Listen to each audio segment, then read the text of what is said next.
Good morning. Give yourself a pat on the back. And let's take a deep breath.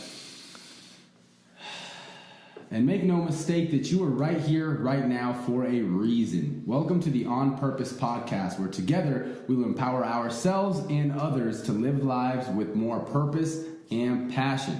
Good morning, Jared. How you doing today? Good, man. I'm appreciating your fancy outfit again. You're looking sharp as always. Thank you. Rocky Mountain Ventures Club meeting, so got to dress the part. Yeah, that's a good thing to do is remember your audience and, go out there to put your best foot forward. So I am excited for what we're going to talk about today. I'm really excited about the feedback we're getting on the podcast. So please continue to send us your messages, either on Instagram, Facebook, email.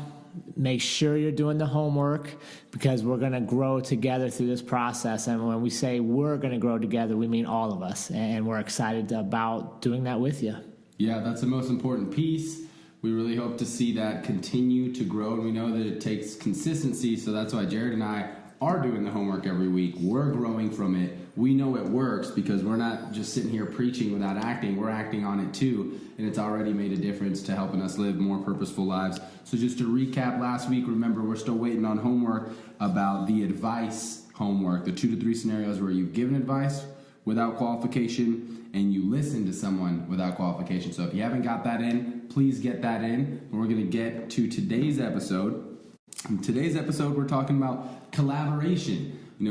Are people are collaborating because it's true teamwork with beneficial value, or perhaps not collaborating because they see other people as a threat? So with that, Jared and I thought it would be a good idea to talk a little bit about how we got here. Yeah. How this unique collaboration happened with we come from very different backgrounds, difference in age, time growing up, law enforcement, cannabis industry, lots of differences in our lives. So Jared, why don't we get a little bit of background from you, kind of your journey to here over the past 5 years or so?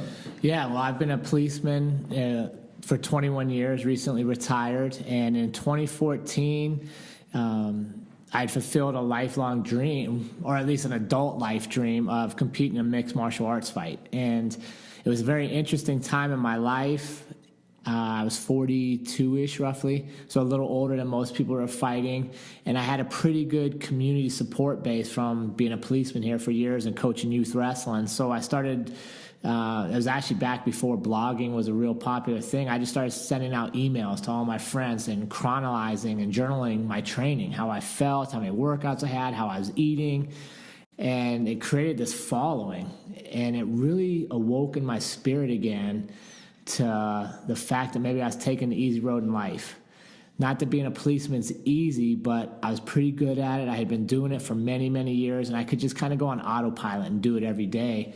And I had forgotten that I loved writing, and I loved storytelling, and I loved competing. I loved seeing what I was capable of. So that fight really put me on a different path. It reminded me that I had always wanted to run businesses. I wanted to do more than police work. So I competed 4 more times. I bought into the gym we train at, so I became a partner there with my coach. And I started writing a lot. I started cold emailing different editors for big publications, submitting articles just to see if I could get my foot in the door, and it turned into a whole nother business venture. So it was a great time, and it's kind of where I'm at now, and it opened my eyes to really what I was capable of doing. Wow. So what was the true catalyst piece that made you leave after 21 years in the police force? Because anybody, no matter what industry you're in, police force or not, it's hard. It's hard to leave somewhere that you've been for 21 years. You have that security. What were the true catalysts for that? It's interesting. I genuinely wanted to be happy. And that's just the truth. I was willing to forego some financial security. Thankfully, my wife, she's an angel, and she believes in me all the time, that we were capable of just doing more. We were capable of building all of our businesses and really creating impact and value for people that I was limited to reaching with a full-time job. So we had some money saved up, and we decided it's either now or never. And there's an interesting quote. I was talking about this at the gym last night, that true hell is when you die and you meet the person you could have been. Right? I forget who said it. It's been said multiple times, and that always weighs on me. And I didn't want to have regrets. So I knew taking risks. People thought I was crazy to do it now. I'm young. I could easily pad my retirement and have health insurance forever, blah, blah, blah. And I'd have regret. And I didn't want to have regret. So that brought me to buying into the gym, coaching a lot of people there, developing my own curriculums, and really believing that I'm capable of great things in the world. That's awesome. So how about you? How did you get to cannabis in Colorado? Well, to summarize a long story, I knew from a very early age that I wanted to be an entrepreneur. And the real catalyst for that was in middle school, we had an entrepreneur competition for the whole district, and my team won that whole thing. So I was like, oh, this entrepreneur, I remember getting a $100 bill in middle school. I was like, oh my God. I thought I was so rich because we did that thing. And it was a simple concept. I don't know if all our listeners remember Blockbuster, Hollywood Video. You used to rent the video games.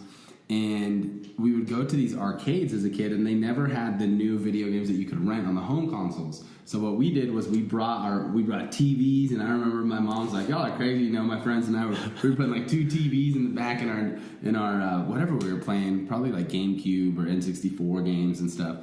And we took them to the mall, and we had a little arcade with all the new games that you could go rent, and people loved it. So we won that, and from a very young age, I was like, all right, I'm going to be an entrepreneur, and I had parents that were entrepreneurs, so I went to college with that same mentality. I was like, I'm going to get the highest paying job that I can, so I can work a couple years and then start my own thing. So that's why I went into oil and gas. And I was fortunate to get some high paying jobs out of college, really busted my ass there, worked really well, and I was able to switch to a company that had a Denver office after about working for that first company for a year. So I knew that cannabis was about to legalize in Colorado. I'd been seeing it all over the news. The first state is about to legalize recreational marijuana. It was a big deal at the time, 2014. So I bugged my CEO. I put a little seed in his ear and told him, hey, you want to grow the Denver office? I'm your guy. You let me know. I have no attachments, blah, blah. Finally, one day, he's like, Ali, come over here. Took me in his office and he's like, you ready to go to Denver? And the rest is history. I went up. Took about a year before I ever did anything with the cannabis industry because I was so busy just working. But, you just go in there with that intention, that desire, and things just kind of start falling into place. So a buddy of mine calls me up. It's like, hey, I saw you're in Denver. Here you're a business guy. Would love your opinion on this product. And essentially he told me that it was a way to dab without the torch, to consume cannabis concentrates without the torch. We can talk about what all that is another time. But we started there, and the rest is history. So interesting. So you're coming from oil and gas, which is a traditionally very conservative ideological group, practices, completely flipping to the opposite side, the very liberal side of marijuana. Mm-hmm. What feedback did you get? What kind of opinions were people offering you as you were making that switch? And how did you filter which ones you wanted to listen to and which ones you tuned out? I tuned out a lot because it was mostly negative. As I've said in previous podcasts, I came from not only a very conservative industry, but 2 conservative cultures and religions in my family, Muslim and Catholic. So my parents were not thrilled, to say the least. They were not thrilled with me going into the cannabis industry, especially the fact that they had, they helped pay for a big part of my college. So like, you're throwing away your degree. Like, what are you doing? And they knew that I had saved up quite a bit of money, and I told them, I'm living on my savings. I depleted my savings, and I worked hard to save, and went about 7 months, no income. So, when I'm telling my parents this a couple months in, they're like, no, what are you doing? And most people, actually, I didn't get too much feedback from people in oil and gas because I was so scared to tell them what I was doing. Because I already knew, most of the people that I dealt with were 50 plus oil and gas white men from Texas that didn't, I've never even heard them talk about cannabis or marijuana. So a large majority of the feedback was negative, but I was so fixed on the idea that I wanted to go into the cannabis industry and be successful, and that the opportunities were incredible, because this is the start of a multi-billion dollar industry. And even if I'm not successful in the first 1, 2, 3, 4 years, eventually I will be. And it's just such a huge opportunity. And for me, the goodness aspect of it was I knew that it wasn't only about people getting stoned and people getting high, that it was truly helping a lot of people. In that first year, I attended a few events, and I was like, holy shit, cannabis is saving people's lives. I remember I went to an event called Grow for Vets, and it talked about the opioid crisis, and it's really similar to some of the statistics you talk about, about how more policemen take their lives, more veterans take their lives or overdose on opioids than anything else. When it comes to the death of them. And I remember seeing this man crying. He was talking about how he was addicted to OxyContin, crying about how cannabis saved his life. He's like, you know, if I had never found cannabis, I wouldn't be here today. And there's stories all across the board, and that's just for one type of group. So when I saw that, I was like, all right, this is something good that's helping a lot of people, and I want to be a part of it. And I think you hit on a couple key things there. One, you believed in what you were doing, right? And that's important for us. When we believe in what we're doing, we survive the downtides, right? Because not every day is the best day. When we truly believe, we know we're going to have ups and downs, and we persevere through it because we have the belief. The second thing I think you said that really needs to be stressed to our listeners is you believed and you were patient. You knew it may not be tomorrow or the next day, but you will get there. And you're only going to get there through your hard work. And that's one of the things that attracted me to collaborate with Ollie and Alex is our work ethic. And that's what I kind of want to delve into a little more is we both took risk. We both walked away from comfort.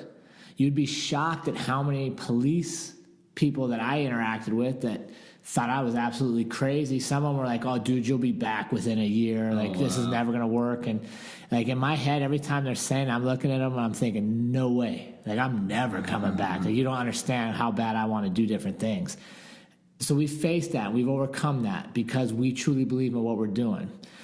So I'd be interested in your perspective on how did you decide that this was something that would work for you based on completely different paths that brought us together? This isn't the podcast? This podcast, just this relationship in general. Yeah, well, when I first went to the gym, I was really heavy jiu-jitsu. So we met at the gym. So I'm coaching and owning, and you're coming as a paying student, right? And I think where I want a lot of this to go is, how did you determine I wasn't a threat to stopping you from success, but I could be somebody that could help propel you there? You know, it was my personal interactions with you, because I started in jiu-jitsu, which a lot of the jiu-jitsu community likes to smoke weed, you know?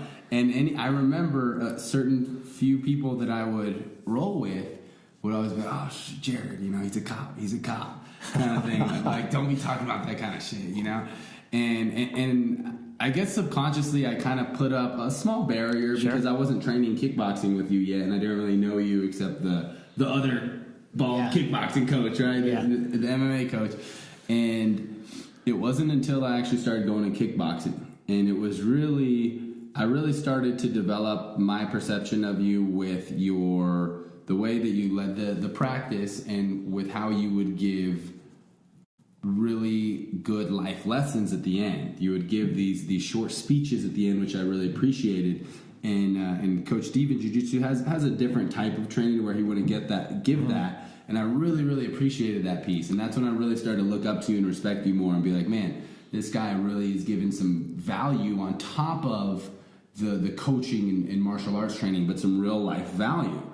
And that's when I felt like I could talk to you more. And I don't know if you remember, but there was a couple times where I would come and I think I showed you some hemp flower. Like, would you ever use this? And you're like, I'm good. I'm good with that. And I was like, well, I can give you a sample. You're like, I won't use it. And we're pretty straightforward. So I knew that I could tell just based on that interaction that you weren't that type of person who was like, oh, like, you know, we can't work together because you're in the cannabis industry.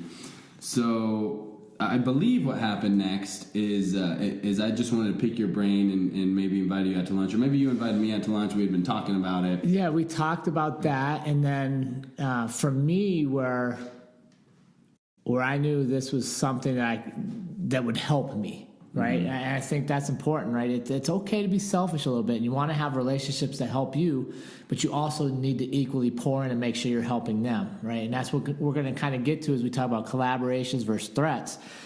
For me, it was watching you lead other people. And we had a small mentorship group in the Circle of Five, and I'd seen you in the gym, and you almost always go second in the hard drills, which means you hold for the first person and you're encouraging them. And then in the second group, like, you're always trying to motivate your teammates. So I was watching how you interacted with your teammates. I was like, okay, no matter how he makes his money, whether I use cannabis or I don't use cannabis, I like it or I don't like it, he's a dude that is doing the right things within his realm. Right? So instead of looking for all the reasons we're different, I like to look at what are we doing that's similar. Mm-hmm. And then I saw you practice it, right? We were on the Circle of Five, a small mentorship group I was leading. And I'll be honest, there were times I didn't have the right answer. There was times I wasn't sure what I was going to say. And I noticed that you always stepped into that void, and you always had a good opinion to help somebody see something in a different light. So, yeah, we went to lunch. Mm-hmm. And I was like, dude, let's do a podcast. Yeah. Right? Like, I think we can help people because we're different, because we're the same. We can help people. Yeah, and I remember feeling just really honored in that moment, because that idea had never crossed my mind. And you're right, now it's coming back to me. It was after Circle of Five. And I remember thinking the same thing too, of like, man, Jared really is on point with a lot of the questions he asks and how he gets people to talk. So it made me want to contribute as well. So when you asked me that, I was like, really? Heck yeah, like, let's do this. So I was really excited and really honored and privileged that you saw we could create something beneficial for people. Yeah, and I think that's the thing, right? We didn't put up barriers and stay focused on why we're different. And we didn't look for reasons why something wouldn't work. And that's what drives me nuts about most of society, is all they want to focus on is why stuff won't work. Mm-hmm. Well, if there's a chance it can work, I want to try it. Mm-hmm. You know, the same with Alex. You know, he's behind the scenes here, but his production's off the charts. He's what makes this thing go. Right? He asked me if I'd do his podcast. I did his podcast, the Journeyman podcast, if you need something else to listen to. And I liked how he asked her questions. I liked how he set up. He was early. He had the room prepared. So I'm like, okay, this is a dude that we can work with. So we have the podcast. We have this idea. Now who puts it together? Well, let's look at Alex. Let's see what we can bring to Alex. Mm-hmm. And I think when people stop putting up their blinders and walking through their daily life, viewing everybody as a threat to their happiness, well, if Ali makes money, I can't make money. There's money for all of us to make. Mm-hmm. And we start to look for how are we in common, and more importantly, how can we use our commonality to make somebody else better? Then you truly have what we're after, which is creating purpose in life. Yeah, and I think one thing you said that reminded me about the ego is that it's really refreshing to speak to someone who doesn't let their ego dominate their thoughts and decisions, right? Because it could have been very easy for you to think things like, oh, well, Ali's my student and this younger person, and just because of all these things, think that there's no value to be gained, right? And even on the flip side, if I had the thought of like, oh, Jared's this cop, he's old, and he's old, he doesn't know technology or whatever to where it wouldn't work, right? And even with Alex too, on the same end, it's kind of saying that the whole same dynamic there, to where you were really the one who was like, nah, we can create something, and I want to add value because I know it'll come back. Yeah. I think when you approach someone like that, like you're saying, even from a selfish standpoint, taking the stance of how can I give value? I do this all the time in business when I'm talking to people. How can I help you? How can I give you value, right? Because even from the selfish standpoint, I know that that's going to come back. And guess what? Even if it doesn't, it helps my reputation because I'm giving value. So with that, it's really important, exactly like you said. Thank you for that coffee refill. That giving value and focusing on that first, how you can give value to others, really just ups the ante and ups the overall value of the entire interaction. Cheers. Yeah. And we are looking for coffee sponsors if anybody's involved, but some caveats. It has to be fair traded and ethically sourced, right? And it's a side note that coffee is one of the most exploited crops in the world, so we're very conscious on where we spend our money, because having a purposeful life shouldn't just apply to one aspect of your life, but it should kind of permeate everything you do, knowing where your money's spent, knowing where your time's spent, knowing where your value's being created. So we took some risks to get here, and it wasn't the safe route, and it wasn't the most traveled route, which is where we want to be, right? The common road is packed with people. Give me that uncommon road. So we took risk. I reached out to Ali, right? Go back and listen to our podcast on being vulnerable. He could have laughed in my face about a podcast and said, dude, nobody's going to listen to you. Instead, he was open. Let's give it a shot, right? What can go wrong if you just try something? Even if it doesn't work, at least you know you tried. Because here's the truth. When you try something and it doesn't work, you make the adjustments, try it again, it's most likely going to work. Or maybe the second time it doesn't work, the third time it works. Look at the history of inventions. It's never the first time it doesn't work. Same thing with your relationships. And I think the big thing is we saw an opportunity to not view each other as threats, but as people that can help us grow and help us move in different ways of life. So, Ali, I'd be curious, your generation is very easily influenced, I would say, right? Because you have a lot of different, between social media and the news, and it's a lot of, honestly, not good information that's pumped at you. Mm-hmm. How do you determine or how do you filter out who is truly a threat and who's somebody I'm willing to take a risk on? That's a great question. To be honest, I'm still figuring that out. I'm still figuring that out because I have had some really recent experiences to absolutely. Where, a wolf in sheep's clothing, someone acting like your friend, and then sometimes it really takes time to see people's true colors. So I don't think that there's one specific way. Yeah. I don't think that there's one specific way. I think that you always have to be aware of what people are saying, right? What are people saying? What words are they using when they communicate? And then when you're being aware of what they say, even more importantly, what do they do? Look at their actions. Are they following through with what they say? Are they consistent with what they say? And do their actions align with that?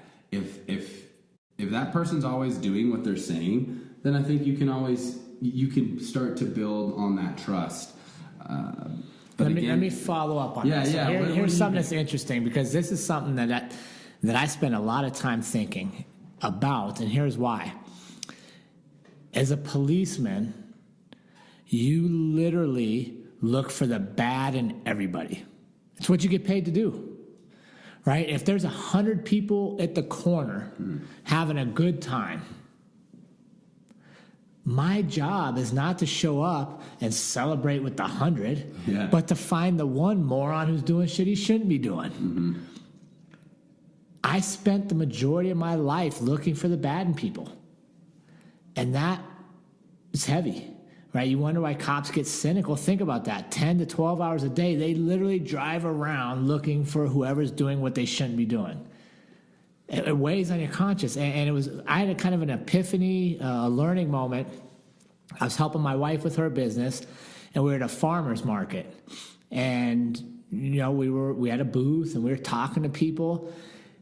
And at the end of the day, she's like, how did you like that? Because she didn't think it would be my niche, right? Like, that's not where I expect to see you. And I was like, I loved it. Mm-hmm. She's like, what? I go, yeah, you know why? Because I literally just talked to people with no intention to see what they were doing wrong. Mm. And it's literally a perspective change. So I will tell you, here's my experience. Looking for the wrong in people is not a good way to live, right? It's not it's heavy. It puts all the burden on you. Conversely, if I look to see the good in you and I give you the opportunity, if you do something wrong, Well, that's on you, because at least I gave you the opportunity. Now I can make change. Like, okay, I'm not going to do business with Billy because Billy's not a man of his word. But Billy had a chance to do business. Right. I spent the majority of my life never even getting to know Billy because it was safer that way, right? You put up those barriers. You protect yourself. Yeah, that's key. And the reality is, think about this, though. By protecting yourself, you hurt yourself. Because if I'd have protected myself on the surface, I have nothing to learn from you. Mm-hmm. You're young, you're in marijuana. Like, we just don't, that's not where I'm at. Mm-hmm. So if I put up that barrier to protect myself from your ideas, think of all the good things in my life I'm missing now. Right. Right? So you think you protect yourself, but you actually hurt yourself because you limit your information. Mm-hmm. So for me, it's been a change. In my 20s, probably most of my 30s, I was very protective on who I was going to spend time with, who I was going to let influence me, because I was in that world of day after day, I'm just looking for the wrong. Now, I'm the opposite. I'll let a lot of people in, but then I'm going to do what you said. I'm going to watch your behavior. Do you do what you're supposed to? Cool, then you stay in. If you don't, then we're not doing business. We're not having a relationship. But at least now the weight is on you for how you acted versus me never giving you a chance. Right. No, I love that you said that. Versus me never giving you a chance. And I think that you should, and I am that way. I like to give the trust and respect unless it's not earned, right? But I do think that there's one thing to be aware of, and that, again, take an inventory, right? Who is in your inner circle, and realizing, having that awareness that even your own self, that's the most important relationship, right? Even your own self, even your own mom, your own dad, your own brother, everybody has the capability of hurting you, whether intentionally or unintentionally. Everybody does. So just be aware that if you are going to be that vulnerable, sometimes what is vulnerable, right? Being open to the point to where you are exposed enough to be subject to pain. So I think if you are aware of that, not necessarily having your guard up all the time, but if you're open and aware of that, you'll be okay, and you won't be completely crushed if somebody does hurt you that's really close to you, or that you thought that. What do you think about that? No, I agree. But then I think there's a follow-up, and that's where we can all do better, is communicate it. Right? If you hurt me, if you do something that violates what I thought we were supposed to be, how we were treating each other, the business practices, the relationships, I need to tell you. Right. Right? Because so many times that pain, the misunderstanding, you may not even be aware you did it. You may not even be aware you caused it. And a lot of us internalize it, and we think it's our fault this happened, and we run all these fake conversations through our head, and we never really have the conversation with the person responsible or the person involved, so we can't solve it. Right? So yeah, let people in. It's good. Your life is going to be much more fruitful and enjoyable when you're learning from everybody around you, when you're sharing their experiences, versus putting up your barrier and your way is the only way in life. That's a pretty miserable way to live. Yeah, no, I'm glad you said that, because the communication piece is key, and a lot of people don't have those tough communications with the people close to them, because they don't want to hurt their feelings, right, or do this. But you have to let them know, hey, this is a problem. This is hurting me. Right. This is hurting our relationship. So if you don't have the conversation because you're afraid of hurting my feelings, whose feelings are still hurt? Yours. Yep. And I may not even be aware they're hurt, because every time we're around, you put on this facade that everything's good. Well, if everything's good, then cool, I'm going to keep doing what I'm doing. But if what I'm doing is actually hurting you, but you don't tell me, how the hell would I know to change? Right. Jared, what are the indicators for you that starting a relationship or collaboration with somebody is a good idea, or an indicator that this is too much of a threat, I'm not going to take that on at this time?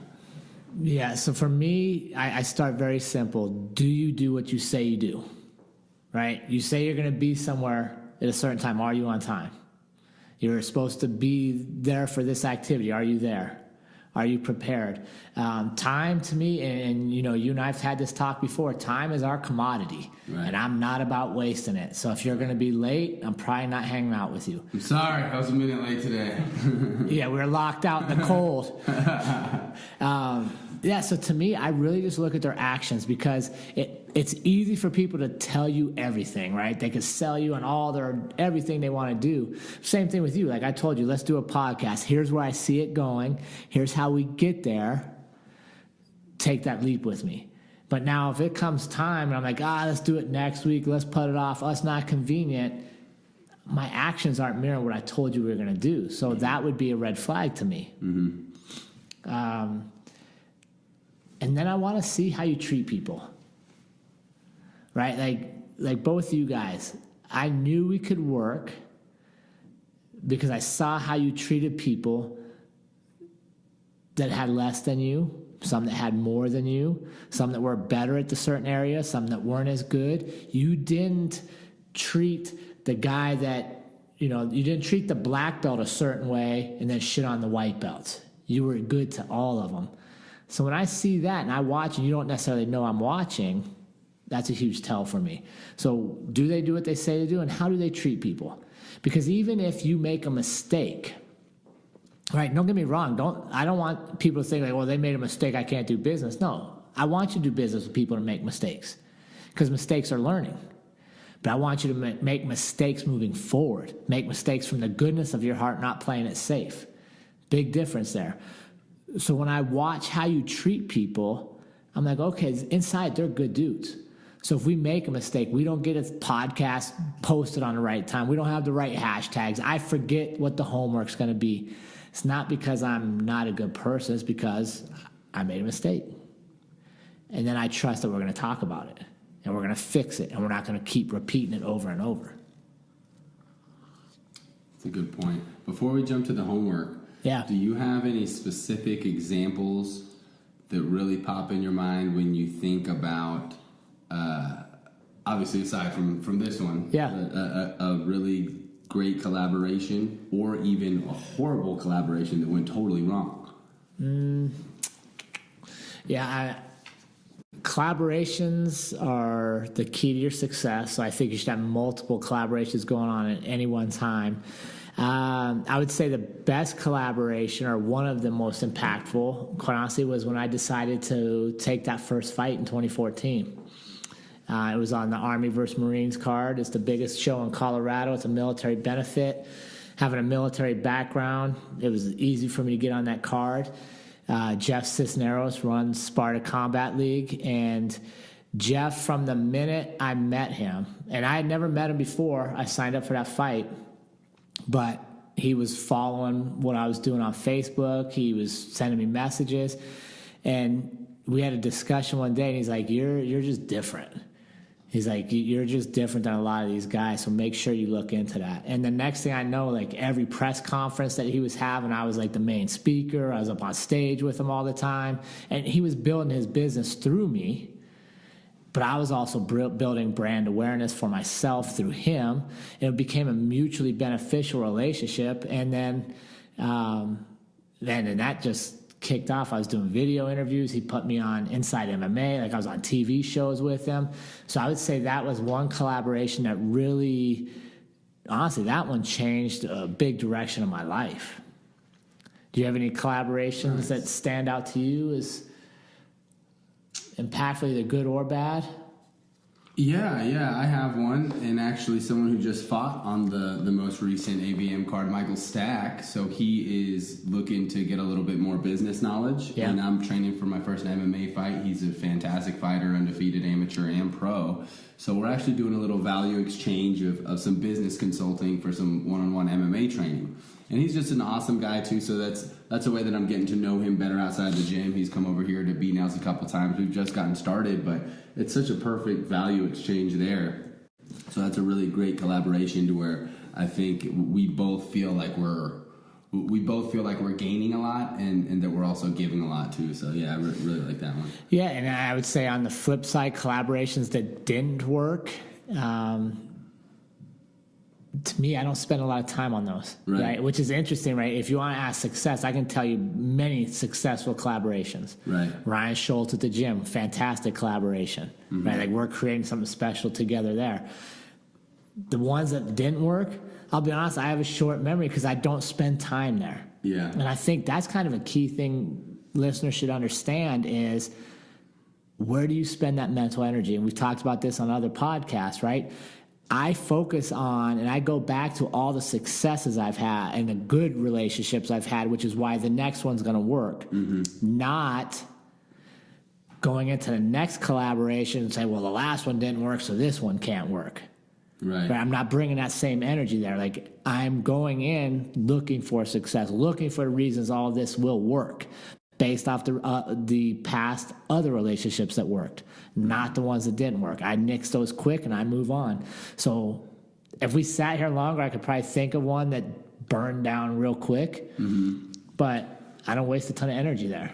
Right, and I think your mentality on this specific point is the same as mine, to where even if they didn't work out, every single collaboration has been a learning experience. Yeah. Right, and we've been able to grow from, and I think that's why it's so hard to think of one that went really badly, because even if I can think of past relationships that have ended, romantic relationships or friendships or whatever, every single one that I can think of that ended badly was still successful. During that time, we had a good time, we learned, we grew, and even though it wasn't a long-lasting collaboration or relationship, I still look at all of those as growth opportunities, because they were. And it taught you something. Exactly. Right? So why carry regret around? Like, if you're going to regret something, to me, I'm going to regret the things I didn't do, not the things I did that didn't work out. Yeah.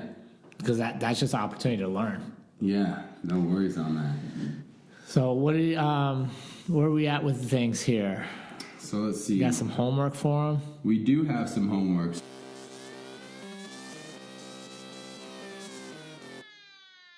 So as usual, 3 steps. The first step is going to be taking inventory of the people in your inner circle who can bring value to you through collaboration. Now that might be collaboration for your health, collaboration for your business, collaboration in helping the family. But take inventory of people, whatever you're planting in your garden, right? Whatever goals you have, see who in my circle can I collaborate with that I can bring value to, right? Focus on that first. Who can I bring value to through collaboration? Yep. Then the second piece, and this is the most important piece, is set up at least one meeting with one of those people to talk about that collaboration. I mean, kudos to Jared. I'm so glad that he pitched me on this at lunch, because we wouldn't be here right now if he didn't take that step to let me go sit with Ollie and talk to him and put this idea in his head. And he didn't know. I could have been like, nah, dude, I'm out. I don't want to work with you on a podcast. That's a horrible idea. He didn't know, but he set up the meeting and discussed the idea. So that's step 2. And then step 3, report your findings and email us at onpurpose.official@gmail.com. Yeah, let's get on that homework. Let's start growing together, and let's start heading down this path of really creating that purposeful life that we all want to live. So I appreciate you guys being here today. You're looking sharp as always. I hope you, I expect you to crush the next meeting you're headed to. Oh, yeah. It's just how we do it. And I want to remind all of you that life is too short to live any other way than on purpose. So we will see you all next week.